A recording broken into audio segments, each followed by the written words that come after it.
As I mentioned before, and I will mention this one more time, there is no such thing as a curse that is not collectively approved of. Okay, let me say it with other words so that you will understand this. No curse, that also includes no hex, no spell, and no, that also means no transgenerational violence. None of those things can manifest and remain unless the collective, that means environment, permits them and sustains them. Okay, here comes the illustration. We have Rosanna. Rosanna is born in a community, well, especially her two parents, grandparents, and some uncles and their children. That's just a small community she grew up in. She developed an anxiety disorder in her thinking. Why? Because her father used to be very, well, how would I, let me say it nicely. He would be like a tyrant. And her mother, well, her mother would just approve of anything her husband committed. So she grew up in such an environment. Okay, so in order to remain emotionally safe, she developed this emotional wall around her. She developed a way of thinking. Now hold on a minute. She grew up in that environment. That's all she knew. So she can't be blamed for the defects that grew inside of her, because those were molded into her by her environment. And here's the thing, she's not even aware of it. How can she be aware of it? Now, does she bear responsibility? Yes. She bears responsibility to seek for safety once she is revealed that she is in danger. But hold on a minute. That husband, that wife and husband, that husband had his tyrannical ways because he never learned how to deal with pain. Now, he's married, isn't he? There's also community around. When those children were growing up and he was acting out, the community had to make plain unto him, we don't want this in our community. You don't treat your children like this. No, the community didn't do it. The community approved of it. Why? Because that same man, he is also in business, and every half year he would receive a large sum of money from the central bank in London due to his investment in foreign trade. So that man had a huge income. He had a big income, several £100,000. So the community around exploited that man without the man being aware that the community was exploiting him. So to keep the exploitation going on, they would permit him to have these emotional issues, and they would even permit him, those emotional issues to affect and harm the children. So yes, that's a curse going on over there. But the curse is only there and is only real and manifesting because the collective agrees with it. For it doesn't matter what the motivation of the collective is. The collective exists out of many individuals. So every one of those individuals may have different personal motives for why they are contributing to it. But as a whole, as a collective, they've agreed with that negative energy around there. They've agreed with it and they are sustaining it. Because every time Rosanna would complain about her parents, the community would tell her, Rosanna, don't be so rude. You should have some manners. You should honor your mother and father. You shouldn't speak to your parents like that.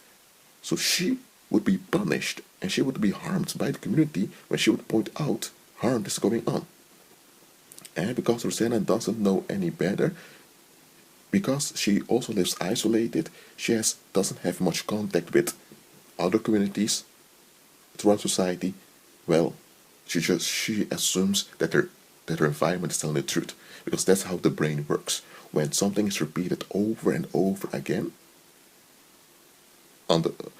frequently, the brain builds a pattern around it. So people like Hitler said it right. I'm not going to quote Hitler word by word, I'm just going to paraphrase it in my own words. Hitler said, if you repeat a lie long enough, often enough, people will believe it. And people are more likely to believe a big lie than a small one. Hitler said that. Well, think about this. The brain makes patterns. And because the brain makes patterns, the brain makes connections. And people, because of that, they often think in stories. So if you come with some weird story that has some good connections and you repeat it often, people will believe it, despite whether it's factual or not. Okay, let's go back to my illustration. I'm sorry for wandering off, but I wanted to point that out to you. So Rosanna, now she's 23 years old, and she's now into a relationship. Now her later husband, after 2 years they marry, her husband notices that the relatives of Rosanna are quite distant. And Rosanna, he notices, is quite, how would I say it? She's quite reserved. She never, and let me say like this, she's around, but she just accepts everything that's going on. But from time to time she would lash out in anger. And her husband is now thinking, what's going on here? But because the husband is expecting his firstborn son soon, he thinks, well, forget about it. So the family continues.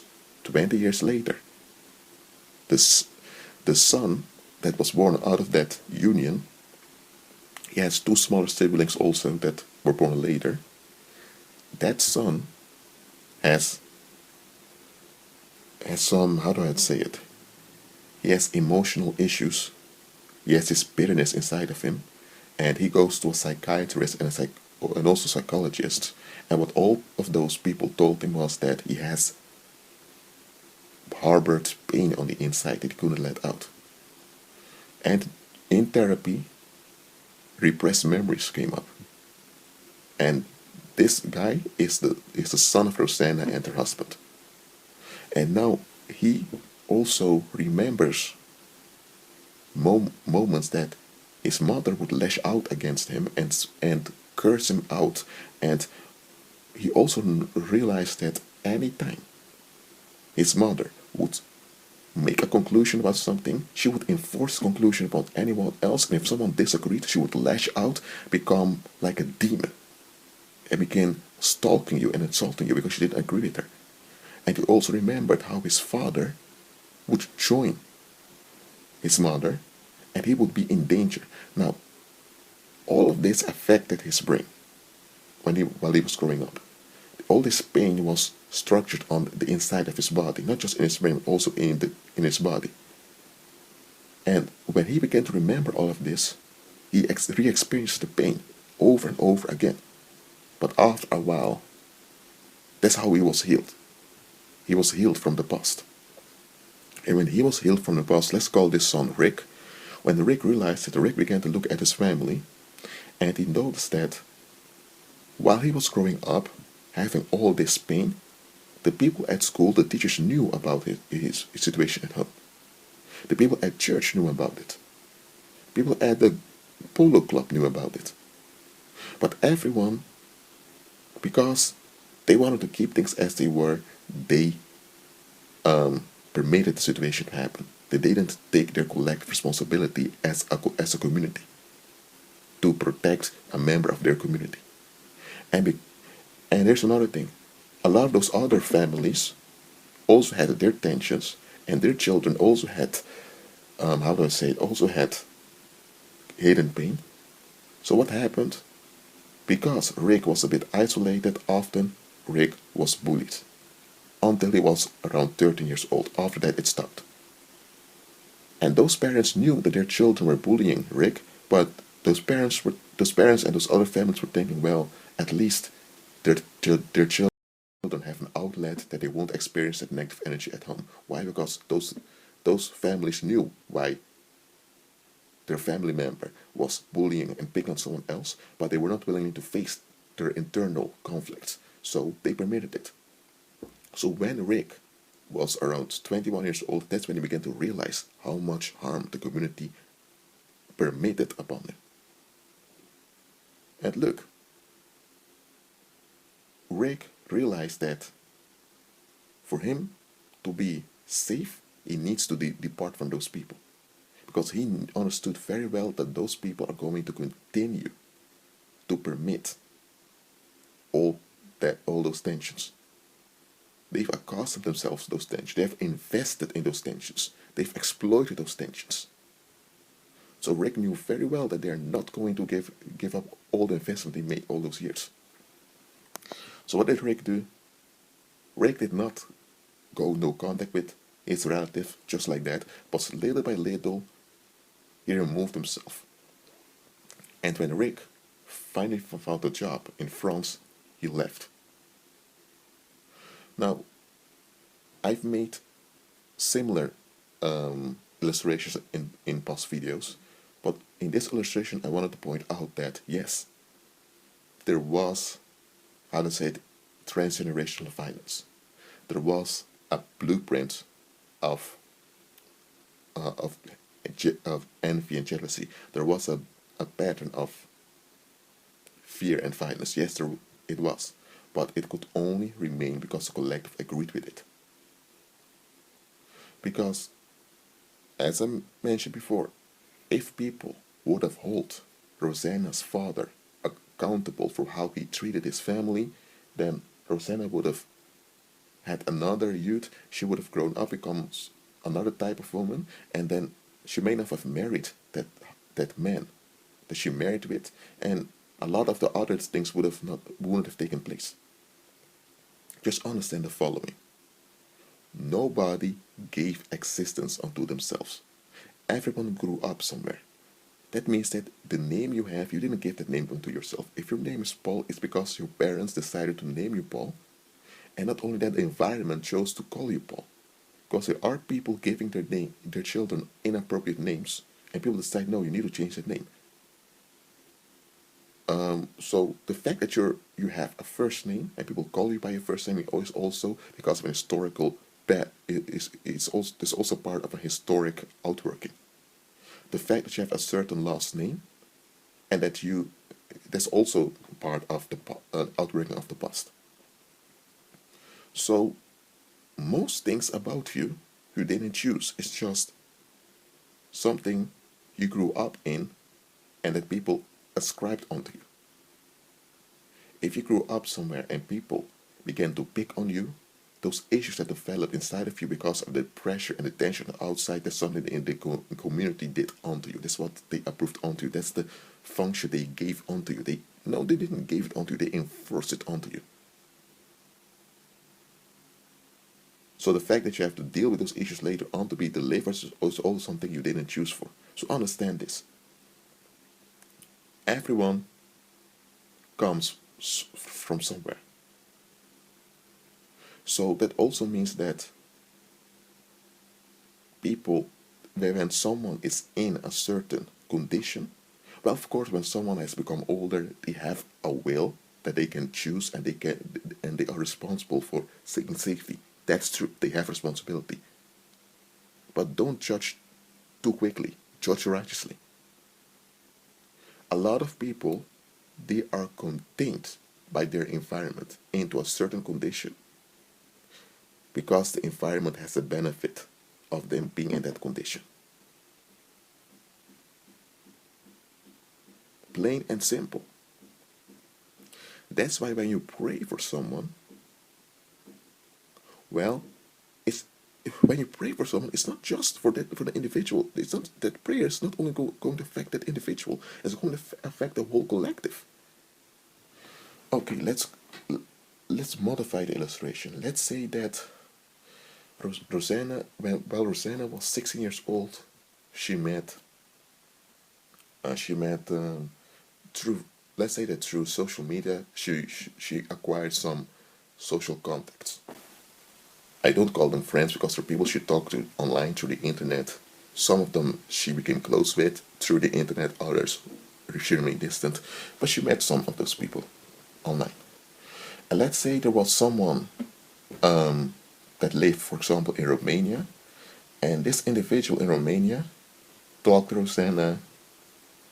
She saw her pictures that she shared on Facebook, but that that woman, well, in Romania, that she befriended through Facebook, that woman began to notice that something's not right with Rosanna and her family. She couldn't figure out what it was, but she noticed something wasn't right. She sensed that something wrong was going on. Now, this woman talks about it with her friends, and one of the friends she's talked in her nearby, and one of those friends hears about this, and he decides, I'm going to pray for this Rosanna. He decrees blessing, long life, and all of those things, and deliverance on Rosanna. He does it of several times, and he didn't hear any news from his friend concerning that Rosanna that lives in England. So he decides, okay, I've prayed, okay, I'm moving on. But hold on a minute. The moment he prayed, the moment he decreed stuff, something happened in his spirit realm. And what began to happen? Well, Rosanna became a bit more isolated than she was before. And not only that, also some of her relatives began to distance themselves from her. But years afterwards, she left England and now she lived in Ireland. And she had other types of people around her now. And now she was being healed from all that happened to her. But the deliverance of Rosanna did cost the community in which she grew up. But that doesn't matter. She's now delivered. That's the power of prayer. Look, I'm giving this illustration to point out to you that prayer is something collectively. In the sense that whenever you pray, you are affecting a collective. You are also part of a collective, whether you are aware of it or not. So when you are praying, you are affecting the collective around you, the environment around you. That's the first thing that happens. And when you pray for someone or on behalf of someone, you are infecting the collective that they're in. And understand this. Not everyone in that collective wants to deal with the consequence of that prayer. So that's why when you are walking by faith, you face so much resistance. Don't think it's anything strange when you're walking by faith that you're encountering all kinds of troubles. Don't think it's strange that once you begin to walk in prayer and develop in prayer and in fasting, that suddenly, for example, your computer breaks down, or suddenly you have all kinds of issues with taxation. You have the tax office claiming you need to pay taxes that you're not obliged to pay. And I have all these troubles on the outside. Don't think it's strange that when you begin to pray, that suddenly you have all kind of, how do I say it, weird emotions overwhelming you.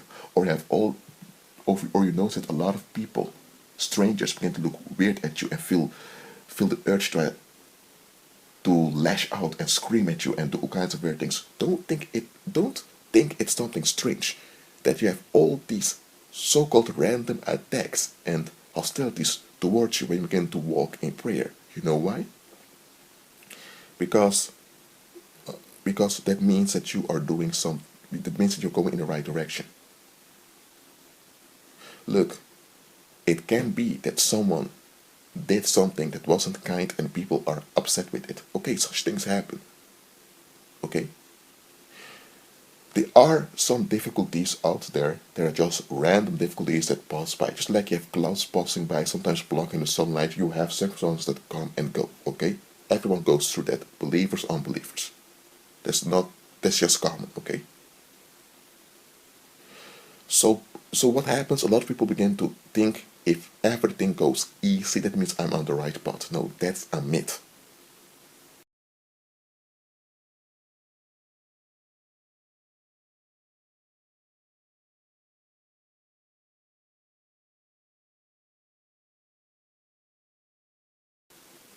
Look, whenever you're walking by faith, you're going to be face resistance, and that's something good. But that means that you're having an impact. If everything goes smooth and easy, then you need to watch out that something isn't right over there. Look, as I mentioned before, everyone is part of some collective, so everyone is involved with something. Okay, for example, that Rosanna, she became delivered due to the prayer of someone in Romania. Decided, okay, I'm going to pray on her behalf, and that individual was not aware of the deliverance that later took place. He totally forgot about Rosanna, but he decided to pray anyway. He didn't even knew Rosanna that much, but he decided, okay, I'm going to pray for her, and things happened. Now hold on a minute. In Rosanna's environment, while she was still near her relatives, there were some of those, how do I say it? There were, let's say, evil-minded people that wanted to exploit Rosanna. Rosanna was good in, she was good in drawing. She was good in, she had the charms and the looks to convince people. So there were people around that wanted to, how do I say, they wanted to exploit her. But that exploitation was hindered because there was a prayer made on Rosanna's behalf. So now those people that had their hopes and their investment into luring Rosanna, are they going to be happy with the prayer made on Rosanna's behalf? No. So what's going to happen? Some of those people are now, because some of those people may go to some clairvoyant woman or witch doctor to ask what has hindered their plan. And the witch doctor, those demons are informed, the witch doctor would say, well, someone made a prayer on her behalf. That's why your plans are hindered. And then those people may ask the witch doctor, who is it? Well, the demons may reveal that it was maybe you, or someone may give a description of who it is. Now you have those people now making hexes and spells upon you to make things go bad with you because they are frustrated and upset and they want to see bad things happen to you because they didn't get what they want. That's how those things.